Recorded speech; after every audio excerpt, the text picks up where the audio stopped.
Yes, Shedeur Sanders had a forgettable performance over the weekend against the Rams. He completed just 3 of 6 passes for 14 yards while being sacked 5 times in 5 series under center.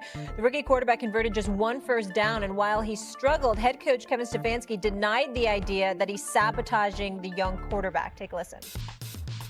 Obviously, I don't concern myself with outside type of things, but I'm committed to his development, just like all of our rookies. So we'll continue to focus on getting our guys better, and that's what we'll stay committed to, and that's what's important to me. Meanwhile, Hall of Famer Kurt Warner stopped short of blaming Stefanski, but weighed in on the rookie quarterbacks in their preseason finale by saying, "I was really looking forward to the competition between Dillon Gabriel and Shedeur Sanders in last preseason game. I know it plays out like this sometimes, but a bummer that both didn't have the same opportunities to make plays. Dillon Gabriel played well again, but had good opportunities to make plays. Shedeur Sanders didn't have those same opportunities, so it was hard to make much of an assessment." Okay, Stephen A., did Shedeur's play in the last preseason game end his chances of being QB2 on the Browns' depth chart? Originally, my answer was going to be no. It didn't end it because I'm thinking about Flacco being 40 years of age and not expecting him to start all 17 games or so. Obviously, I don't expect much from Kenny Pickett. Dillon Gabriel can ball, and we respect him, but in the same breath, he's a rookie that I think that Shedeur Sanders could beat out. All of that's true. But listening to RC and D.O., I have to say I've changed my mind. I think that RC is right from the standpoint that I'd be hard-pressed to see Shedeur Sanders, after this performance, being in a position where he can climb from a QB4 to a potential QB1. I can't see that this year. I can tell you that much. Barring injury. Of course, injuries change everything, and we get that part. But barring injury, it's hard for me to believe that based on what we saw, although it was a preseason game, it was still against third or fourth stringers and what have you. And to see some of the things that they complained about with him in college really show itself this past weekend. I think it's one of those things where it's a huge leap to expect Stefanski and them to go from a Flacco, a Pickett, a Dillon Gabriel to a Shedeur Sanders, and Shedeur is a leapfrog over all of that in one season. I find that very, very difficult to believe. Get to a QB2, I think it's going to be incredibly hard right now, barring injury.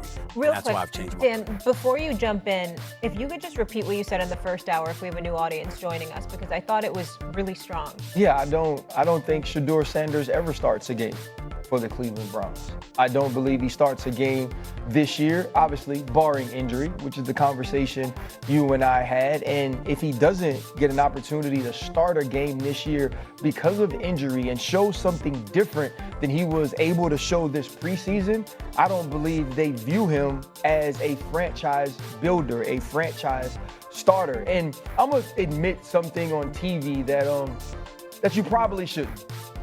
I'm rooting for Shedeur Sanders. I wanted to turn the film on and be able to come on First Take, be on Get Up, and be on NFL Live and pound the table that he has been done wrong. Pound the table that he deserves to be the week 1 starter. He deserves to be the 2 on the depth chart. But if you watch the film, if you compare it to what we did see from Dillon Gabriel, that's just not the case.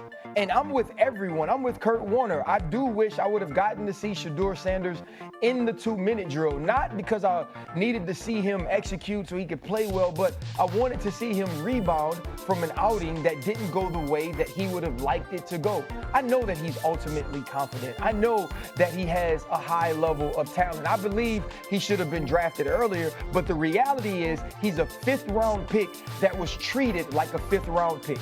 He was a 5th-round pick that got the opportunities that 5th-round picks normally get unless they force you to give them something else.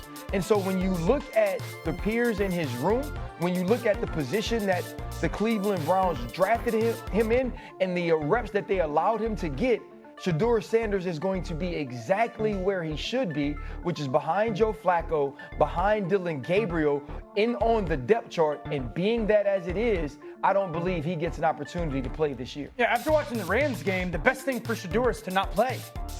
After watching how he handled a different level of schematic defensively a different level of pressure and timing defensively, the worst thing would be for Shedeur to get on the field right now.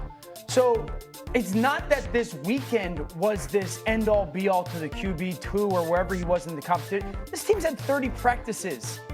For everyone at home, teams, yes, value your performance in the preseason.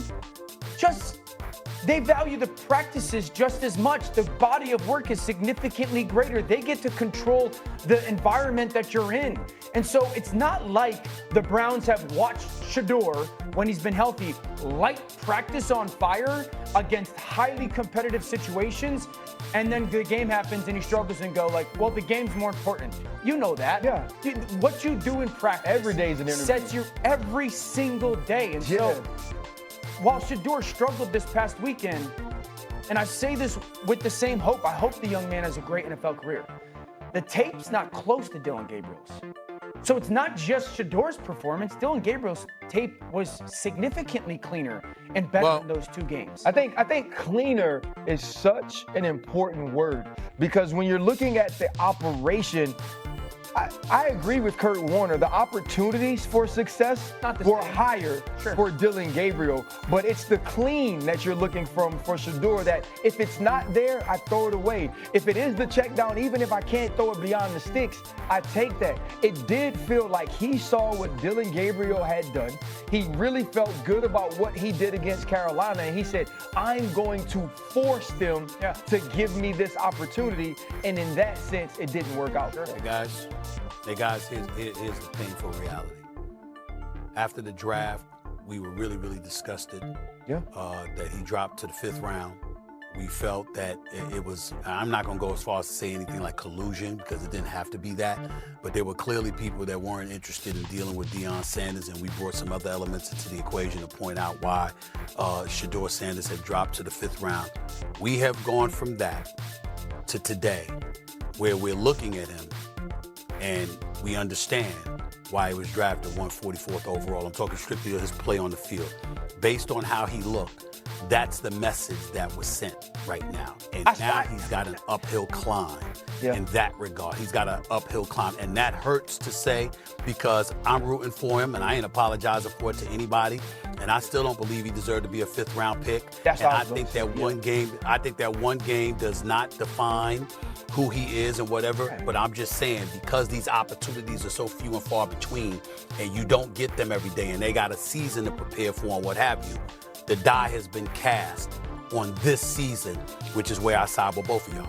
Dan, can you also, though, explain the difference in the way an organization has to pour into a 1st-round pick at the quarterback position as opposed to someone that was drafted in the 5th round? Sure, because everyone's job, when you're the 1st-round pick at quarterback, everyone's job and future is dependent upon what you become and how good you are as a player. 5th-round pick, you're almost house money. Oh, you're the general manager that took the 5th-round pick that became the starting quarterback. You must be really good at your job. But he didn't play till his 3rd year.